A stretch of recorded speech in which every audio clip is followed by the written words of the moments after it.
What's going on, guys? JPS back with another video, and today we're going to be reacting to facts about Germans never taught in school. This one's from Thomas Sowell, so make sure you guys go check out this channel. I'm really excited. Let's get right into this. Never taught in school. I'm wondering, we're just going to have to find out. Let's see. What could be in this video?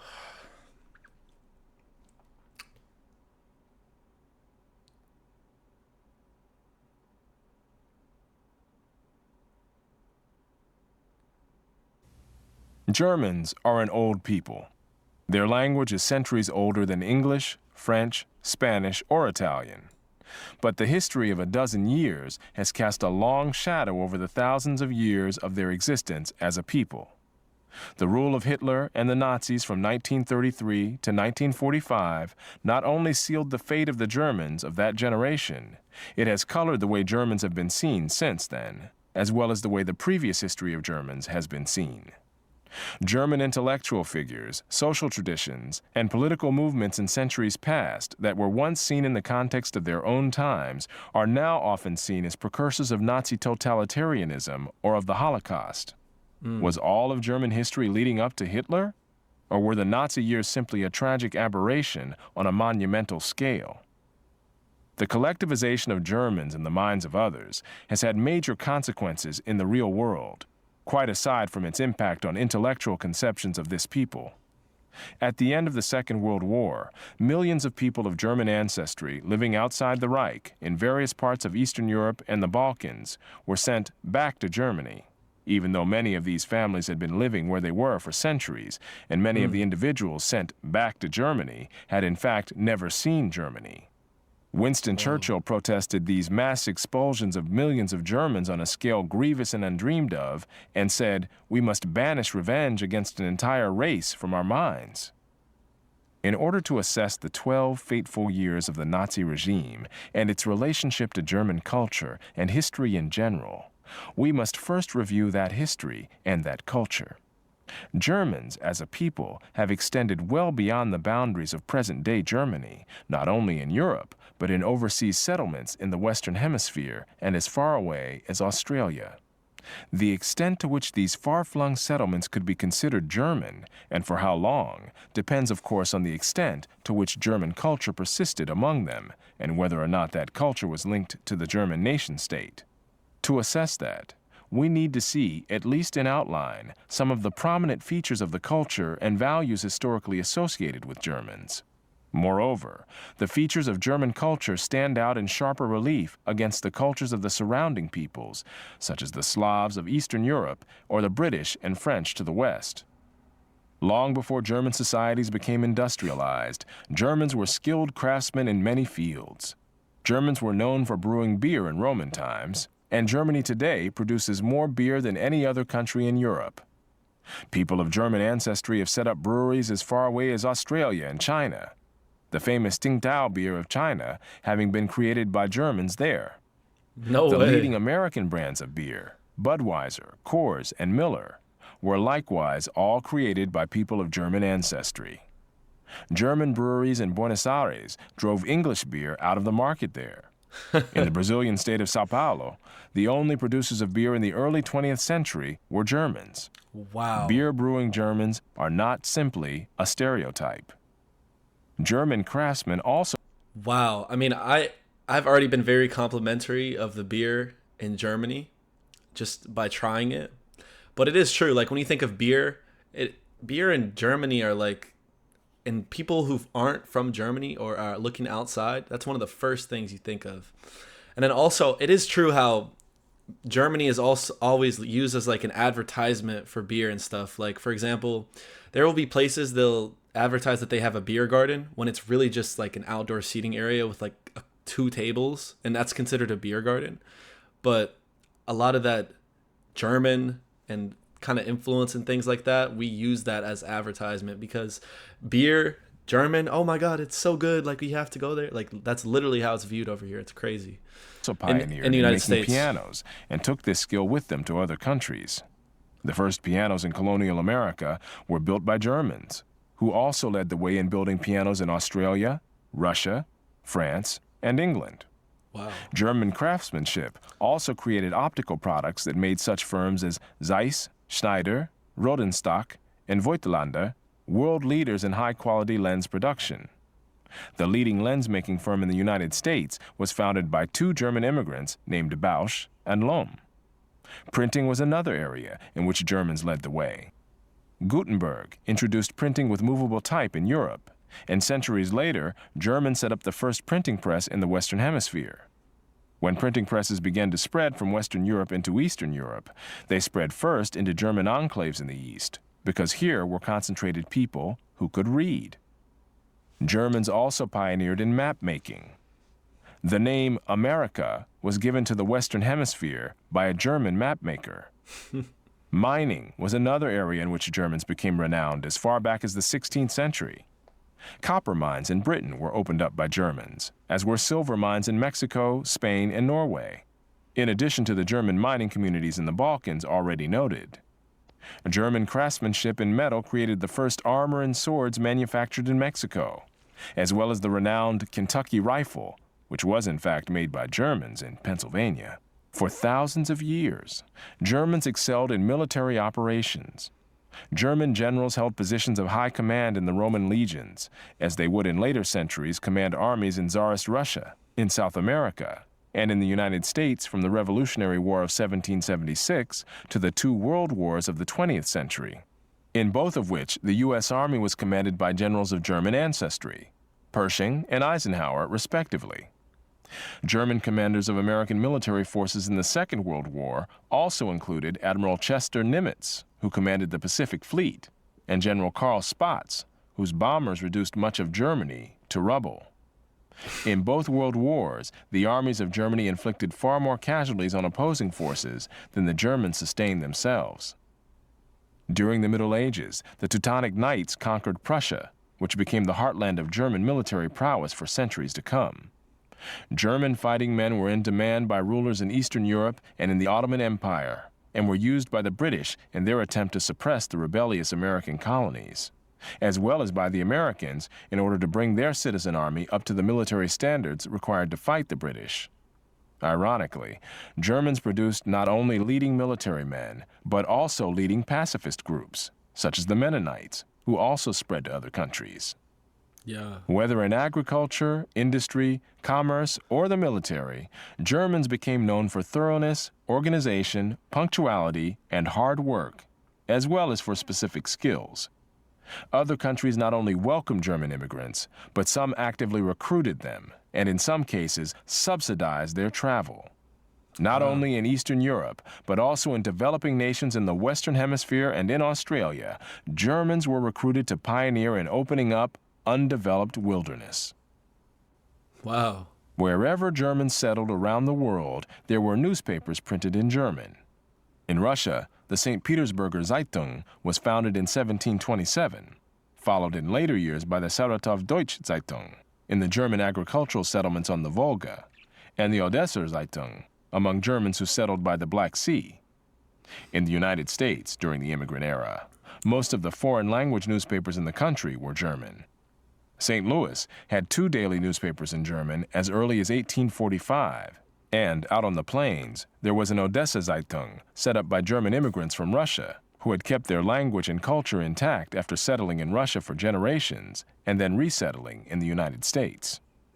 German language newspapers were published daily in 15 American cities, with such names as Die New Yorker Staatszeitung, the Cincinnati Volksblatt, the Chicago Abendpost, the Louisville Anzeiger, and the Deutsche Zeitung in New Orleans. In Brazil, there was the Santa Cruz Anzeiger, the Deutsche Zeitung, and the Brazil Post. Elsewhere in South America, there were the Argentinisches Tagblatt and the Deutsche Zeitung für Paraguay, among others. In the Australian city of Adelaide, the Australische Zeitung was still being published in the late 20th century. These German-language newspapers in countries around the world were just one indication of the persistence of German culture among people settled for generations, or even centuries, in other countries. German settlers in Australia built houses and communities in the style that they had been used to in their homeland. A German traveler in 19th century Australia wrote of an immigrant settlement there.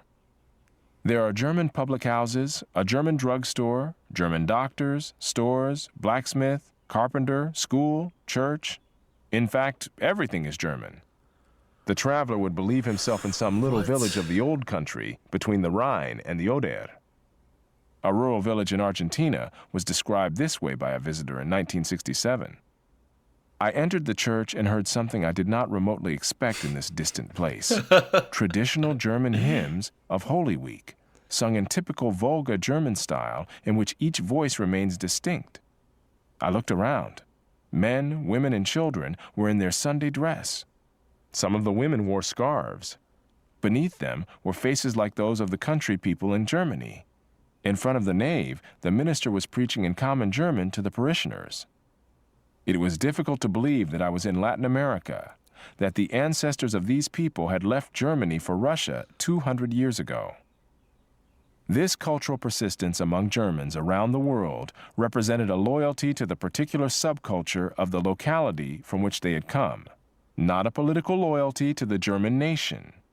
Many had, in fact, immigrated before there was a German nation created in 1871. Okay, so yeah, that breaks down that for sure. Oh my, that is just so amazing. Like, no matter where you go around the world, that's why Germany is always prevalent. And they should be. They should be. Be very proud to be from Germany. I just can't believe that. Like a small rural village in Argentina, and they have... I guess I can. Wow. I did not expect this. 1871. A 19th century German community in Australia was described as the recreation of a Silesian village. In the United States as well, Germans from particular localities settled together and maintained the culture of that area. Frankfort, Kentucky was founded by Germans from Frankfurt, Germany, and Grand Island, Nebraska by Schleswig-Holsteiners. Wow. Midwest as well, like out in the middle of absolutely nowhere. There's a ton of German settlers. You know, it's really interesting. There is a lot of, obviously a lot of Germans came to United States as immigrants, but my grandmother was actually one of them. Her family, she was German, of course. So, you know, I have some German blood in me. But they got out before the Holocaust and before everything went south, I guess you could say. So they were very lucky to get out of the country before that happened. But yeah, it's just a lot of German immigrants in the United States, and we're very lucky to you know, have that in our nation. Very lucky. Almost exclusively by Prussians from Brandenburg, while the nearby towns of Hermann and Theresa were settled by Pomeranians. Even among Germans who immigrated from Russia to the United States, those who came from the Volga settlements established their own communities in the Plain States, distinct from the communities in those states established by those Germans who came from the Black Sea settlements. Wow. Even when they resettled again in California, the Volga Germans and the Black Sea Germans settled separately. Separately, the former wow. around Lodi, and the latter around Fresno. Okay. How long and to what extent the Germans remained culturally separate varied with circumstances. Rural enclaves tended to remain culturally insular longer and more completely than was the case when Germans settled in urban communities that included people of other nationalities and cultures. Where the Germans were the numerically predominant urban group, as they were for centuries in much of Eastern Europe, they could assimilate the local population, or at least its upwardly mobile elements, to the German culture. But where the Germans were greatly outnumbered, and especially where the great majority of the German immigrants were male, then interactions among groups, including intermarriage, eroded the German culture. This was the case in much of 19th century Australia, but not in South Australia, where whole families of Germans tended to settle together, and there were as many women as men, so that these communities could maintain their separate social and cultural identities for generations. What? It was much the same story in Brazil, where there was very little intermarriage with members of the local population living near German agricultural communities well into the 20th century, while in cities and in some rural areas where there were more diverse populations, acculturation and assimilation became more common. Yet even living in cities with large numbers of people from other backgrounds did not automatically lead to rapid assimilation. In New York City, where 90% of the population was non-German, in the early 20th century, most people of German ancestry nevertheless married other people of German ancestry. That changed over the years, but not immediately or rapidly. This cultural cohesiveness was seldom accompanied by political cohesiveness or group identity politics. Germans were usually not very politically active in any case, and they tended to be underrepresented among career politicians. Where German political leaders arose in other countries, it was seldom as representatives of ethnic Germans in those countries. In the United States, for example, those people of German ancestry who did achieve prominence in politics, the Muhlenbergs in the 18th century, Karl Schurz and John Peter Altgeld in the 19th, and Herbert Hoover and Dwight D. Eisenhower in the 20th century, did so as representatives of the American people at large, rather than as spokesmen for ethnic German interests. There were similar patterns in other countries. In Australia, Germans tended to be underrepresented in politics, and those Germans who achieved political office were elected from constituencies where there were few Germans, as well as from constituencies where Germans were the predominant population. In Russia, the presence of Baltic Germans in high positions in the Tsarist government was of no benefit to the Volga Germans or the Black Sea Germans, in whom these German officials took no interest and whom they looked down on as peasants. In Brazil, Germans long remained politically apathetic until after the Second World War, when they began to elect more deputies. However, in places where the German minority was under sustained political attack, such as by the Latvians or the Czechs, Germans were provoked into political activity. The persistence of German culture did not, in most cases, mean making public dramatizations of a separate identity, exceptions again being in places like Czechoslovakia. More commonly, Germans maintained their culture without making a public issue of it. In the United States, such American sports icons as Babe Ruth and Lou Gehrig grew up speaking German, and so did Nobel Prize-winning economist George Stigler. Babe Ruth spoke German? What? That's definitely something they don't teach you in school. So, one of my biggest interesting takeaways from this video is the fact that Germans, like, let's say they move to a new place, right? You're in a completely new area. Not only are they keeping to themselves, like in the sense of, oh, we're just going to stay with, our family and community, the people who moved with us, who are from the same area in Germany as us. They're not just staying within themselves in that sense, but also, away from all the other people, the Irish immigrants, the Italian immigrants, all the other, especially if you're talking about New York City. Not only staying away from the others, but also staying away from other Germans. Just staying in your own local community.